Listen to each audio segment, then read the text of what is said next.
옆 사람과 인사하겠습니다. 청년의 신앙으로 거듭나는 교회가 됩시다. 네.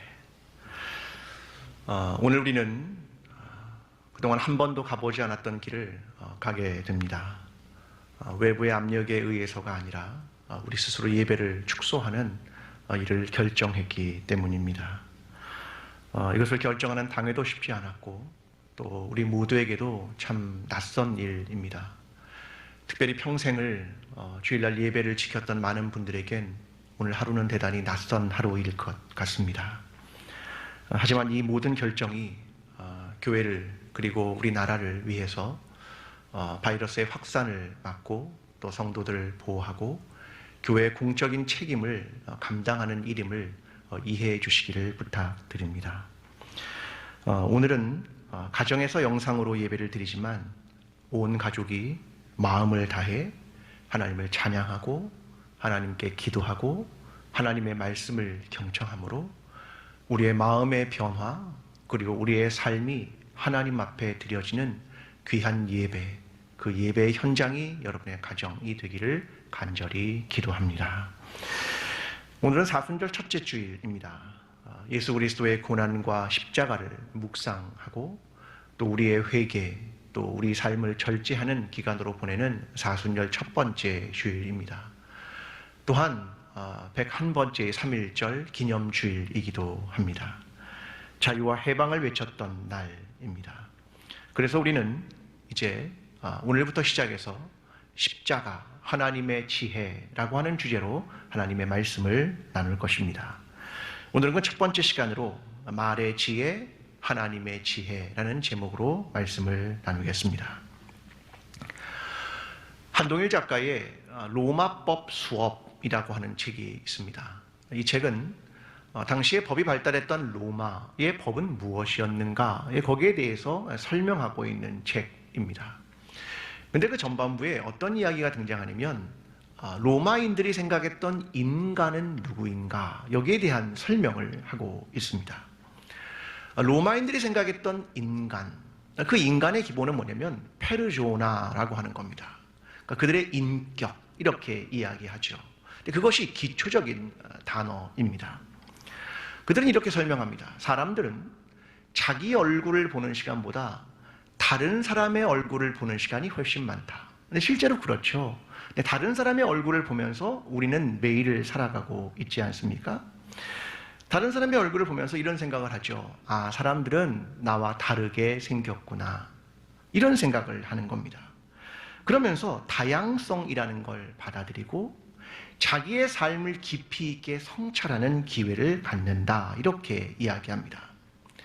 근데 로마인들은 인간을 두 가지로 분류를 했습니다. 하나는 노예이고 또 하나는 자유인이었습니다.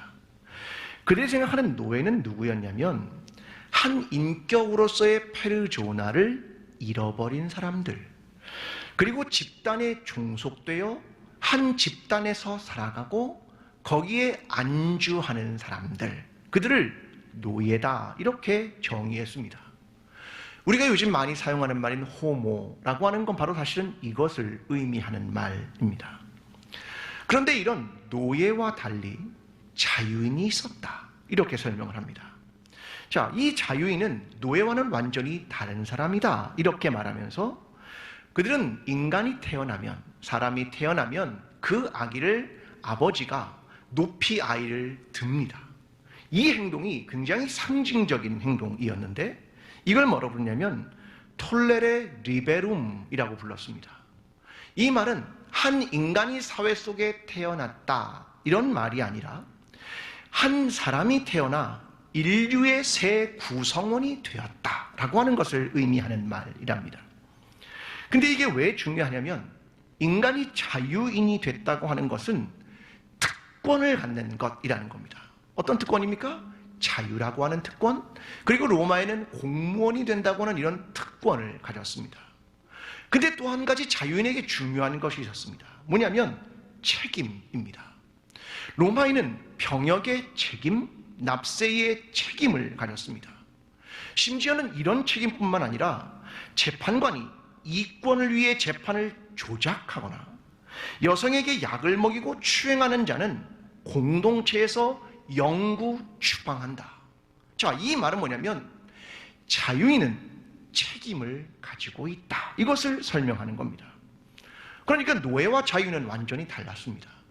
자유인은 뭘 갖느냐? 특권이 있지만 책임이 있다. 이것입니다. 그래서 그들은 이렇게 늘 질문했습니다. 당신은 노예인가? 자유인인가? 이 질문을 했다는 것입니다. 여러분, 오늘 우리는 이런 생각을 해보아야 합니다. 우리는 자유인입니까? 그렇다면 우리의 특권은, 우리의 책임은 무엇입니까? 우리는 그리스도인입니까? 그렇다면 우리의 특권은, 우리의 책임은 무엇인가? 여기에 대한 질문으로 오늘 말씀을 시작하고자 합니다. 오늘 보면은 고린도 교회의 상황으로부터 출발합니다. 이 고린도의 위치는 두 개의 바다에 위치하고 있습니다. 대단히 바다로부터 가까운 항구 도시였죠. 해상 무역이 있었고 많은 사람들은 다양하게 이 도시에 출입하게 되었습니다. 이 고린도 교회의 사람들은 대부분 다 히라빈들이었고 당연히 헬라어를 사용했죠. 히라빈들은 철학이 발달했고 그들은 종교가 발달한 사람이었고 논쟁을 좋아하는 사람들이었습니다. 그래서 그들은 다양성과 개방성을 가졌습니다. 그런데 이러한 영향인지 고린도 교회의 사람들도 이와 크게 다르지 않았다는 겁니다. 그들은 늘 정체성에 대한 주장을 했습니다. 그리고 분열하기 시작했습니다. 어떤 사람이 말합니다. 나는 아볼로파입니다. 나는 게바파입니다. 나는 바울파입니다. 여기에 소속되지 않은 사람은 나는 그리스도파입니다. 이렇게 이야기했다는 것입니다.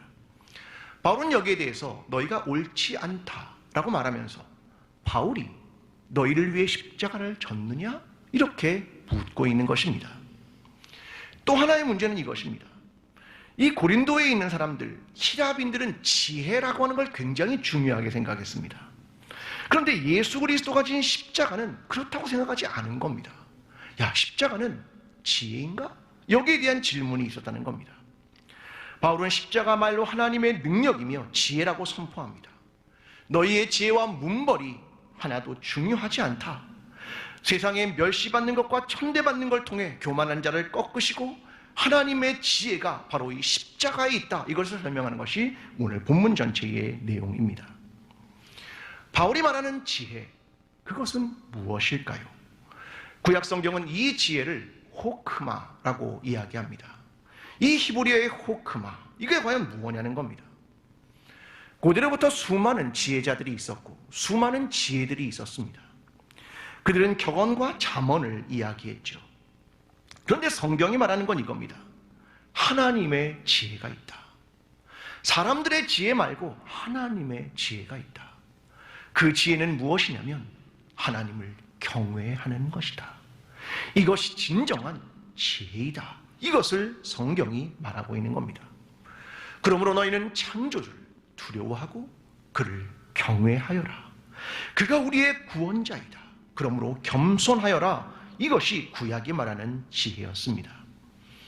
이 지혜는 특별한 사람들에 의한 것이 아니라 모든 사람들이 듣게 되는 일상에서의 사람들의 이야기가 바로 지혜였으며 또한 이것을 삶에서 실제적으로 적용하는 것, 그것이 지혜라고 하는 개념입니다.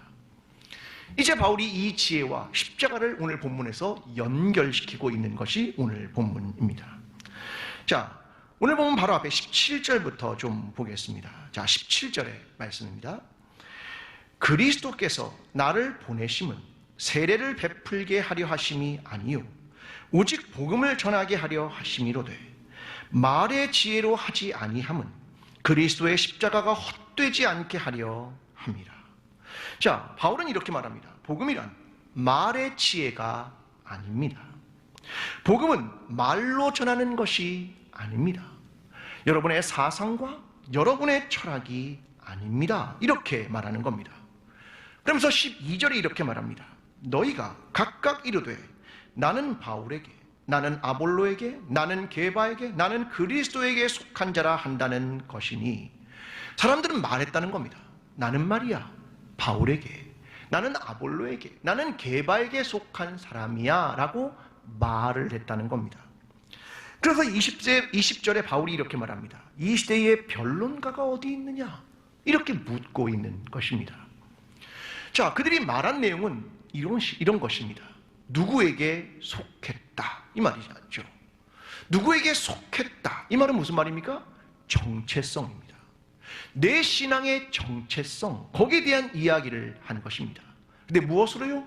말로 했다는 겁니다. 내 정체성을 말로 설명했다, 이렇게 이야기를 하고 있는 겁니다.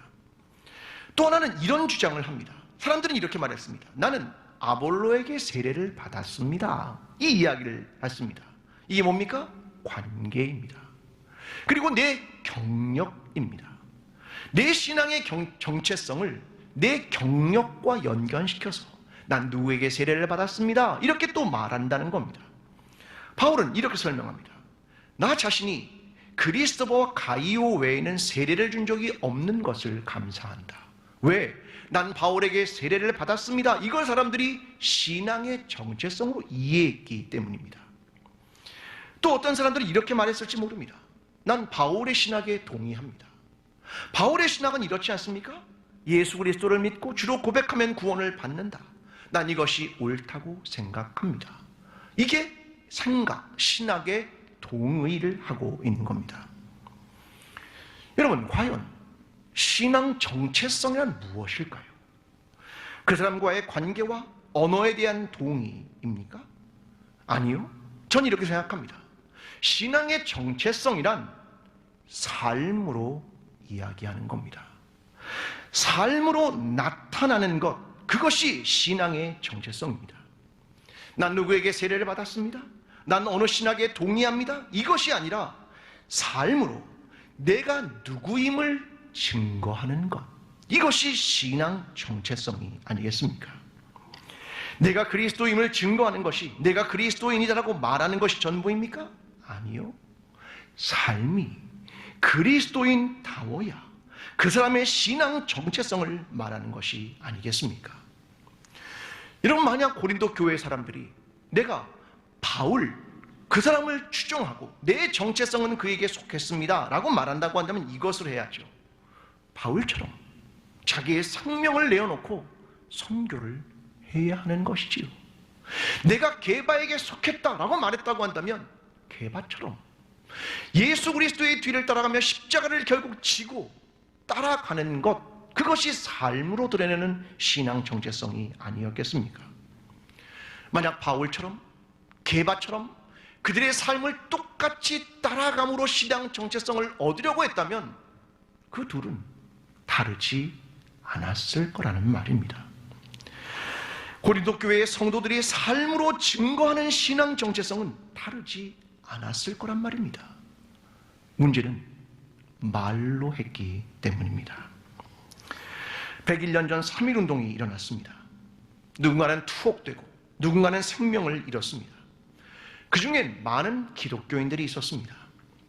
통계 자료에 의하면 3.1운동을 전개하다가 체포된 사람들은 전체 19,525명, 그 중에 기독교인들은 3,426명이었다고 기록합니다.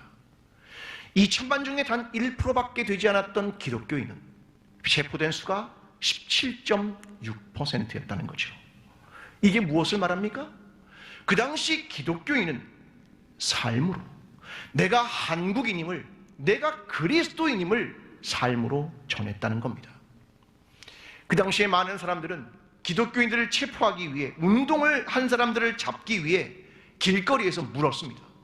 당신은 기독교인입니까? 그가 만약 예, 그러면 체포하는 겁니다. 왜요? 기독교인들은 삶으로 말했기 때문입니다. 그리고 그들의 고백은 그것을 확증하는 것이었다는 겁니다. 여러분, 왜 기독교인들이 이러한 이야기들을 하고 이러한 삶을 살았느냐라고 하는 것이지요. 그것은 성서가 그들에게 말해주는 것들이 있었기 때문입니다. 압제와 인간의 수탈과 비인간화에 저항해라, 자유와 해방, 이것을 성서가 말했기 때문입니다.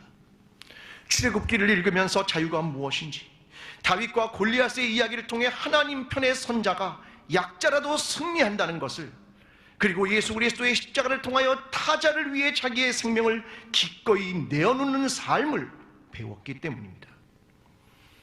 일제는 이러한 성서를 가르치지 못하게 했습니다. 왜요?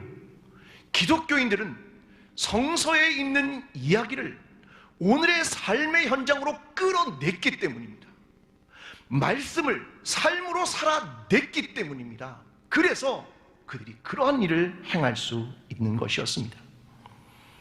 그 당시 어떤 사람들은 똑같이 한국어를 하고 똑같이 한국 문화를 가졌지만 일제에 붙어서 자기의 이익을 추구하고 자기의 조국을 버린 사람도 있었습니다. 그들은 한국인입니까? 말을 똑같이 한다고 해서 한국인입니까? 우리는 이 질문을 해야 한다는 것입니다. 우리의 정체성, 그것은 말과 언어가 아니라 삶이다. 이것을 말하는 것입니다. 저와 여러분의 신앙 정체성은 무엇입니까? 내가 그리스도인임을 증거하는 것은 무엇입니까? 그것이 우리의 말이 아니라 거룩하고 올바른 삶, 내가 그리스도인이라는 내 정체성을 분명하게 하는 그러한 삶을 살아내는 저와 여러분의 삶이 되기를 간절히 기도합니다. 오늘 보면 18절은 이렇게 말합니다. 십자가의 도가 멸망하는 자들에겐 미련한 것이요 구원을 받는 우리에게는 하나님의 능력이라. 자, 십자가에 대한 이야기를 합니다. 자, 예수님은 삶으로 죽음으로 자신이 누구임을 드러내셨습니다. 그것이 십자가였습니다. 그런데 고린도전서는 이렇게 말합니다. 십자가가 멸망하는 사람들에겐 미련한 것이고 하지만 구원받은 자들에게는 하나님의 능력이다. 여기엔 이유가 있었습니다. 자, 이 십자가가 무엇인가? 그 이야기입니다. 여러분, 십자가는 원래 야만인들이 만든 사형의 형틀이었습니다. 이걸 이후에 로마가 차용한 것이지요. 그 사용 방법은 이것이었습니다. 가장 잔인한 극도의 고통을 느낄 수 있는 최대로 죽음을 늦추는 방법이었습니다. 그래서 로마인들은 살인, 반란, 무장강도 혹은 노예, 외국인, 사람 취급 못 받는 사람들에게만 십자가형을 치르게 했습니다. 그래서 그들이 보기에 십자가형이란 참 고통스러운 사형의 형틀에 불과했습니다. 유대인은 나무라고 하는 개념을 사용했습니다. 신명기 21장 23절에 이렇게 말합니다. 나무에 달린 자는 하나님께 저주를 받았음이니라. 나무에 달린다는 건 저주를 받는 행동이다, 이렇게 말합니다. 자, 이걸 정리하면 이렇습니다. 신앙이 없는 사람들에게도, 유대인에게도 십자가에 달리는 것은 최악의 선택이다. 미련한 선택이다. 이것을 의미하는 것입니다. 그런데 구원받은 우리에게는 무엇이다? 하나님의 능력입니다. 이렇게 말합니다. 오늘 보면 19절에 이렇게 씁니다. 기록된 바 내가 지혜 있는 자들의 지혜를 멸하고 총명한 자들의 총명을 패하리라. 이것은 이사야 29장 4절의 인용인데요. 이사야 29장 14절은 이렇게 말합니다. 그러므로 내가 이 백성 중에 기이한 일, 곧 기이하고 가장 기이한 일을 다시 행하리니 그들 중에서 지혜자의 지혜가 없어지고 명철자의 총명이 가려지리라. 하나님은 기이한 일을 행하신다, 이렇게 설명을 합니다. 그게 바로 십자가에 대한 이야기다, 이렇게 말하는 겁니다. 여러분, 십자가를 하나님이 졌다, 예수 그리스도가 졌다, 이건 기이한 일이다, 이렇게 말하는 거죠. 저는 이것이 그런데 하나님의 지혜라고 하는 이유에 대해 설명하고자 합니다. 누가 봐도 이상하죠. 왜 메시아가 십자가를 졌는가? 그건 이해되지 않는 행동입니다. 그런데 누구나 긍정하는 것이라고 저는 생각합니다. 왜냐하면 그것은 하나님의 책임 있는 행동이었기 때문입니다. 하나님은 말씀으로 천지를 창조하셨고 말씀으로 계시하셨습니다. 근데 인간이 보기에는 이게 잘 믿어지지 않는 거죠. 내 경험과 내 시각에서는 하나님이 잘 이해되지 않는 겁니다. 하나님이 그때 뭘 하신 거냐면 행동을 감행하신 겁니다. 직접 인간이 되셔서 이 땅에 오신 성육신, 시간을 뚫고 공간을 뚫고 인간의 삶에 오셔서 책임 있는 행동을 하신 겁니다. 인간의 죄의 문제에 대해서 말씀으로만 풀지 않으셨습니다. 너 이제 죄 없어, 이렇게 말씀으로 하지 않으셨습니다. 무엇으로요?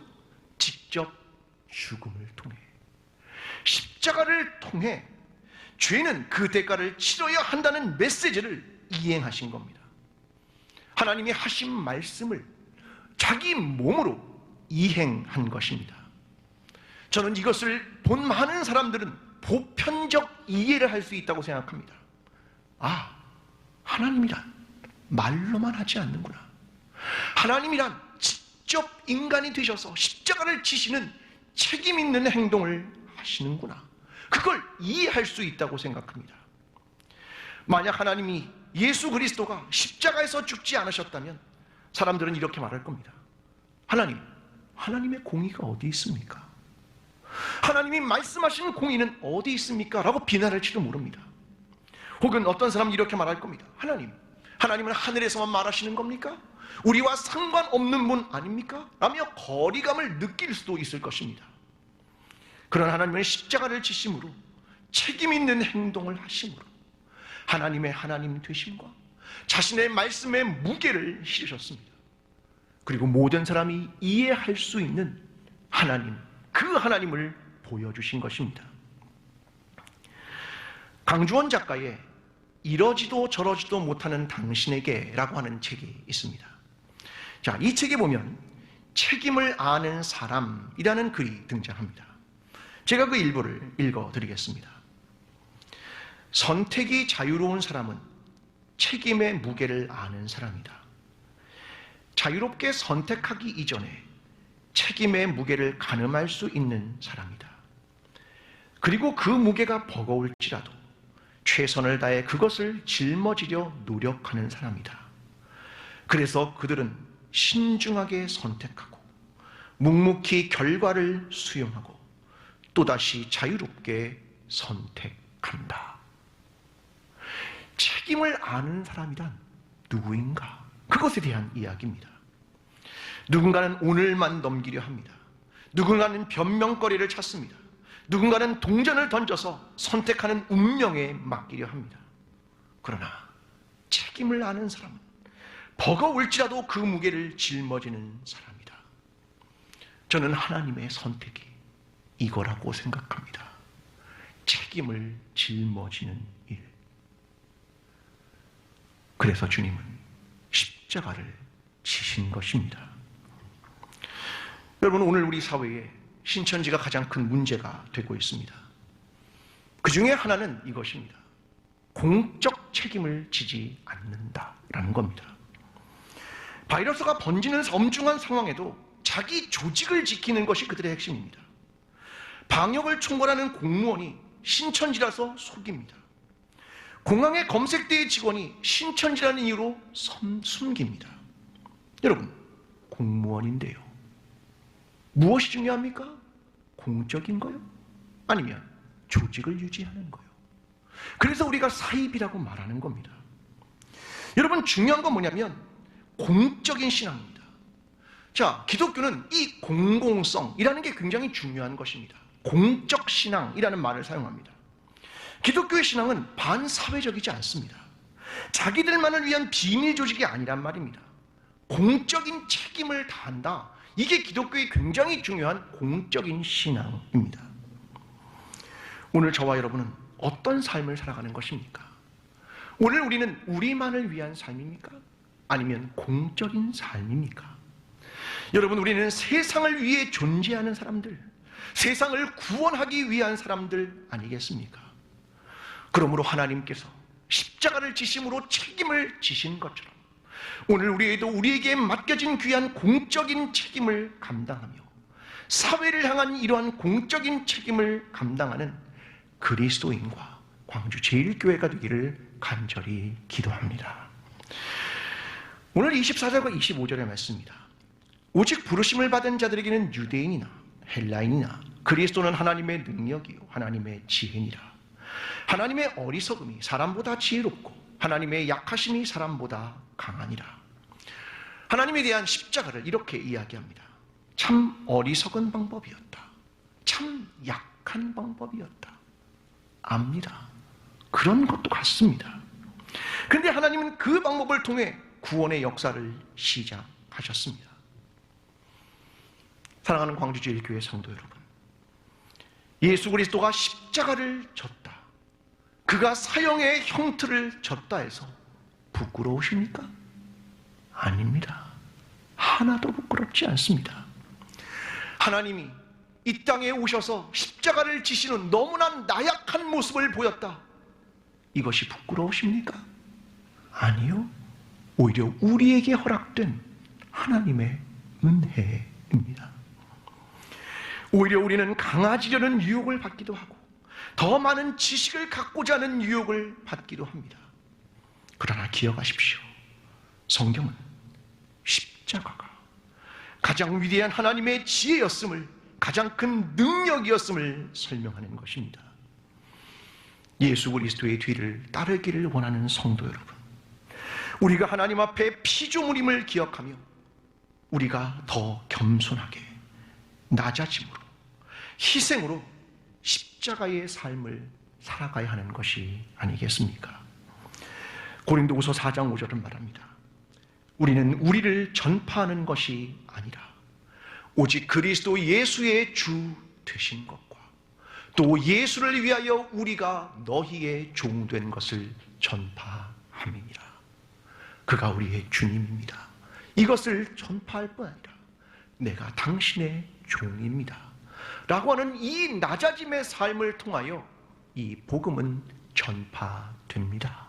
이것을 설명하는 것입니다. 오늘 이 말씀을 기억하며 예수가 우리의 주 되신 것과 우리가 너희의 종 되었다는 것을 마음에 생각하고 십자가를 지고, 사람들은 미련하게 보는 그 십자가를 또 한 번 지고 예수 그리스도의 뒤를 따라가는 저와 여러분, 광주제일교회 모든 성도들이 되기를 간절히 축원합니다. 기도하겠습니다. 사랑하는 하나님 아버지, 예수 그리스도가 십자가를 지셨습니다. 하나님이신 그분이 십자가를 졌습니다. 오늘 우리는 어떻게 살아가야 하겠습니까? 한 사람의 그리스도인으로, 그리고 교회 공동체로 어떻게 살아가야 하겠습니까?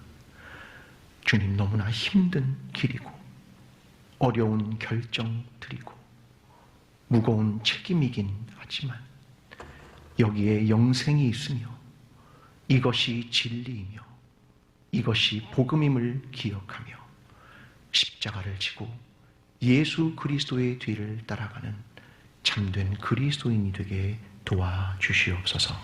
예수 그리스도의 이름으로 기도합니다. 아멘.